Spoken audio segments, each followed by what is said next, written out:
aswang sa dati, kailangan nyo kunin ang anting-anting niya para mawala ang pag-aswang niya.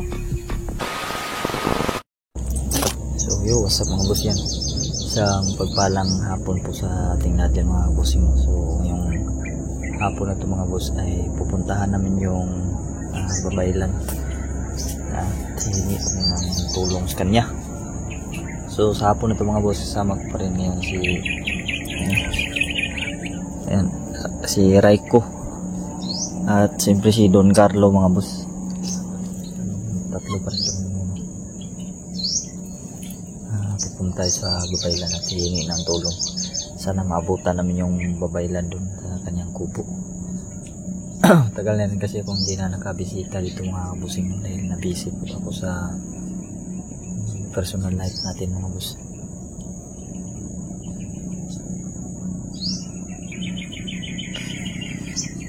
So si Raiko mga boss kahit anong pigil namin sa kanya na hindi pa sasamahin, gusto talaga niyang sumama mga boss. Gusto daw niya mag-vlog mga boss.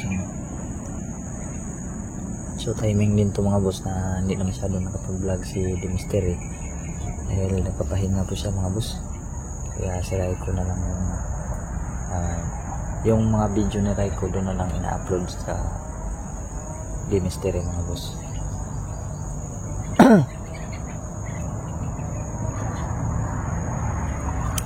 Yes, Don Carlo dyan.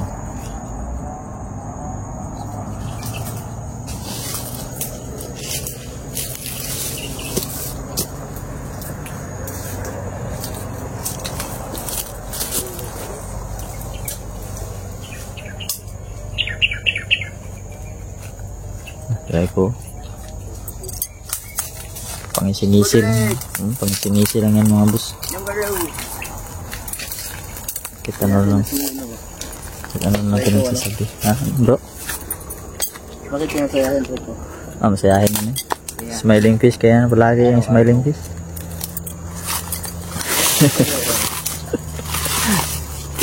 Smiling fish yan palagi.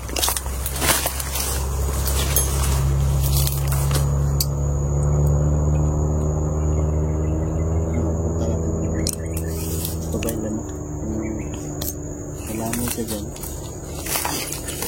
Second option tayo. Kung wala siya dyan, no? Puntahan kaya natin si Ino. Kaya rin rin din. Si Raya. Sabihin. Kung wala yung babae lang dun sa kanyang kubo ng boss ay kung sa kabila. Puntahan naman si Raya.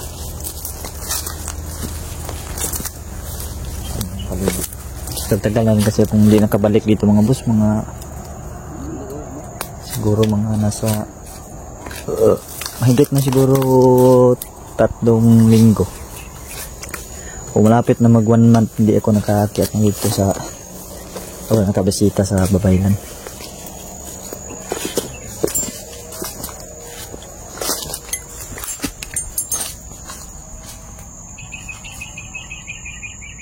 Nakajiwa ka na pa. Meron na, marami. Najuwa na si Raiko ngayon, marami daw. Babaero ka siguro yan. Babaero siguro yan ba? Ha? Babaero siguro. Ha? Bayot. Bakla yung porterya mo. Ay, naku. Gago. Bakla mo yung titirahin mo. Paano ka makapagparami niyan? Gusto ka ng boy? Gusto ka ng girl? Raiko pala, mahilig pala sa bakla mga boss. Okay din tong bata na to. Hindi babae yung gusto kundi bakla.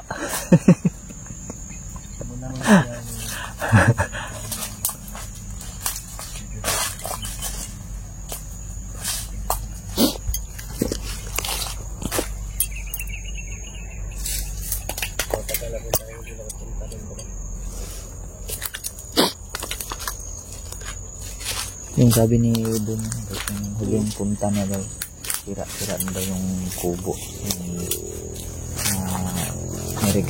Yung niregress yung pangalan ng babae namin.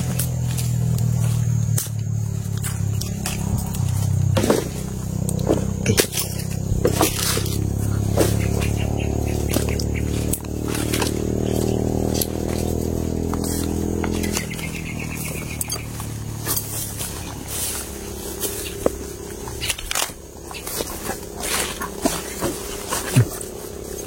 Bro.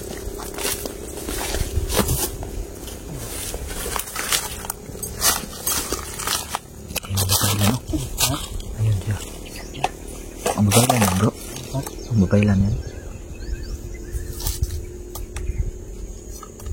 Oh, katol. May nagbabanag mo. May itim.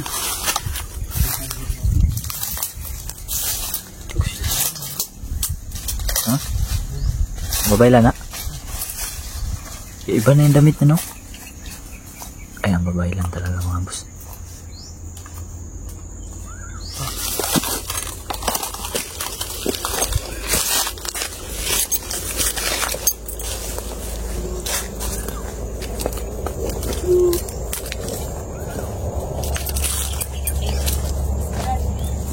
Ay, babaylan bro. Kaibigan, magandang hapon kaibigan.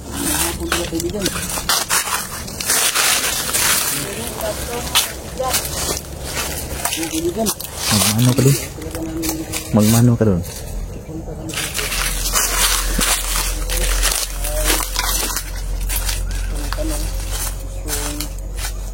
Okay yan, kasala ka.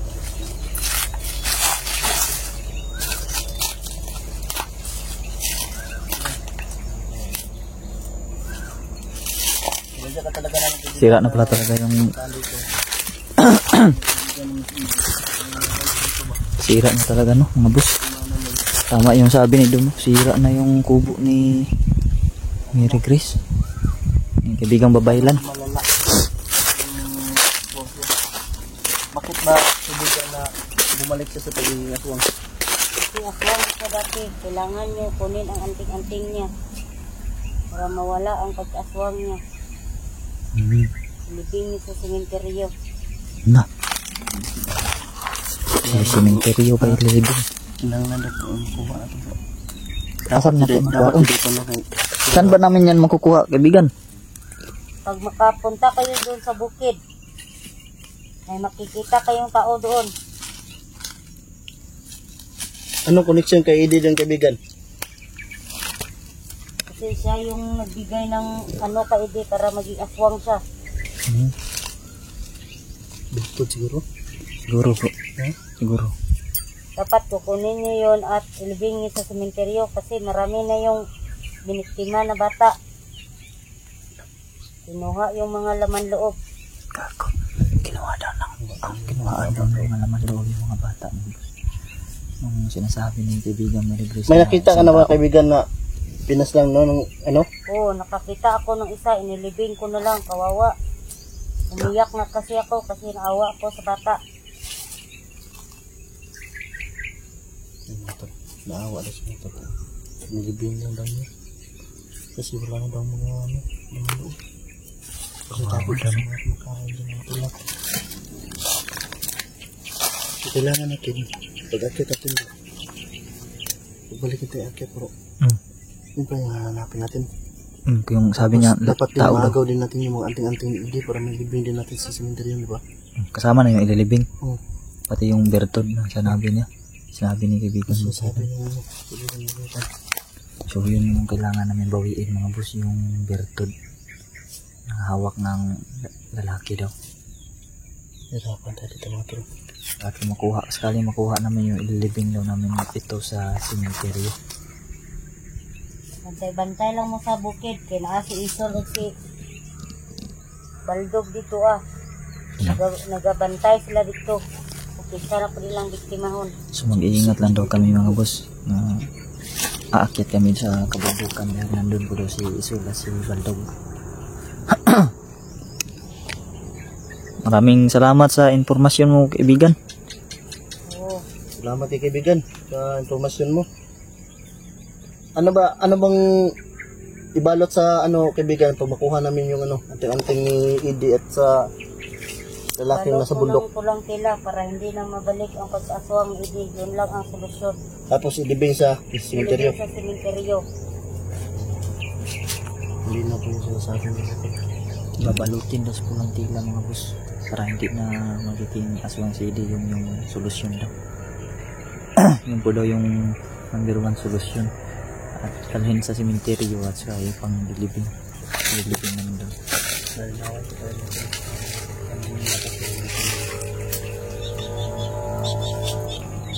Yung si Raiko, nakikinig yung si Raiko mga boss. Nakikinig mo siya. Siguro mga boss na tatakot na yun si Raiko ba na nakarinig ng simenteryo.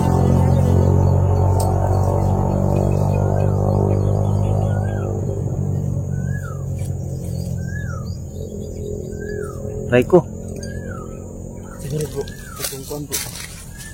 Ang anting-anting niya ba nga, connection niya kung dito rin niya. Dapat ato ang lagi lubong nito dito, no? Wala ito niya gamitan, no? Gani, no? Dapat nilibing lang yun. Hindi na yung pinagamit sa kanya. Kasi, Raiko bro ba, pagkarinig niya ng simenteryo bro, hindi na nagsasalita bro. Raiko, ganito gawin natin pag maaagaw natin yung mga anting-anting, ID. At sa lalaking sinasabi niya sa bundok ay ikaw yung magibing. Bani ko eh. Ha? Bani ko. Kasama ka ba? Anong oras ba dapat ilibing, kaibigan? Gabi? Hindi gabi. Magabi ang mas mabuti, no? Ay, para maging malakas yung mahika. Kasi di basta-basta yung anting-anting niya. Kakamatay din. Alas 12. Oo, Lubong. Niyang oras. Alas 12 lubong. Oo. Si Raiko na bahala siguro. Kaya mo na siguro yan Raiko. Oh? Kaya. Bandang tulo. Tatlo tayo. So, sino mas maganda ang maglibing? Mas bata o matanda? Bata, no? Mas bata. Kasi yung bata yung mga kinukuha nila yung mga Bata. laman loob. Tama ganda si Raiko yung maglubong. Ito kayo. Ha? Huwag kang takot. Dapat magsama-sama kayo og malibing kay para matayanan nyo ang mahika ng Sama dito tayo sama. aswang. Magsama-sama kami. Oo. Maglibing. Pero bata ang yung maglibing. Oo, para maging malakas yung mga ano nyo. Okay ito yun po. Magsama-sama tayo sa labas tayo magantay. Pwede. Si Raiko yung... Kasi malapad naman yung simenteryo na... Asa man na simenteryo? Bisa ka asara? Bisa ka sa simenteryo, basta simenteryo. Oo. Kasi yun lang ang solusyon na dapat yung gawin para masumpa. Susumpain namin yung... Iwanagan tayo. Susumpain namin yung pagiging aswang ng Brad Eddie mga boss. Ito daw yung solusyon sabi ng kaibigan sa mobile.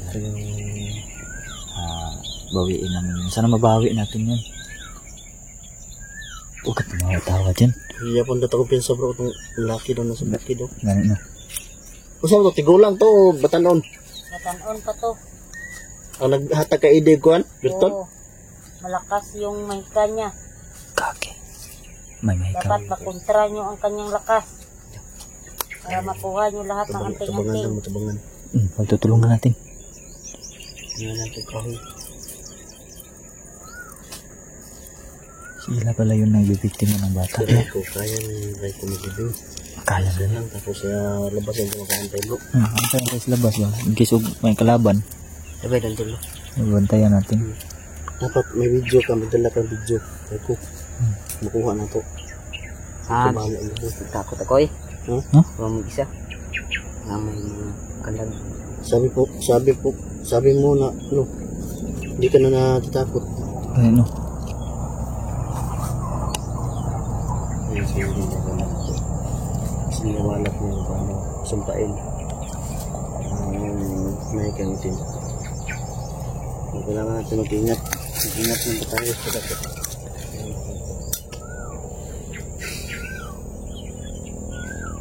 Kawawa na siya kaibigan. Sira na yung ubo niyo. Tirigya po siya katambay bro. Ha? Dito pa rin siya nagtatambay. Wala na kakatulog di kaibigan?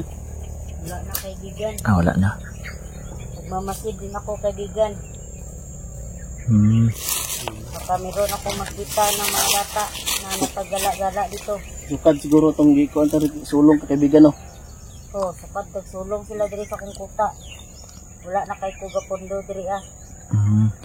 Simula nung sinugod daw sa dito mga boss kanyang kuta. Iniwanan niya ito. Pabalik-balik na siya dito upang magmasid. Naghahanap siya ng mga batang kaya niyang iligtas.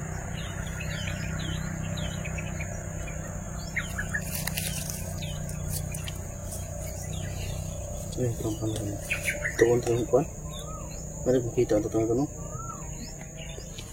Dala tag pisik, iron to. Pwede.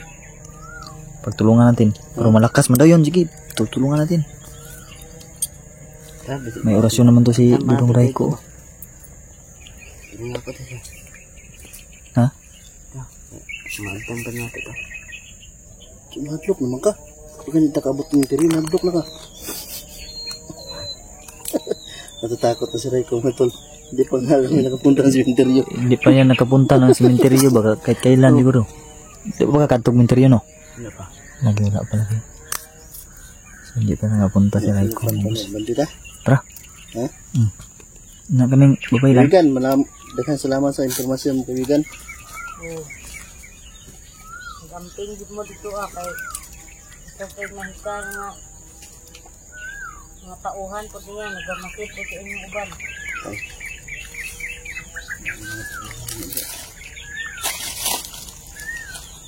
Sige. Ngayon ako. Tara. Raiko. Salamat, kaibigan. Salamat po kaibigan.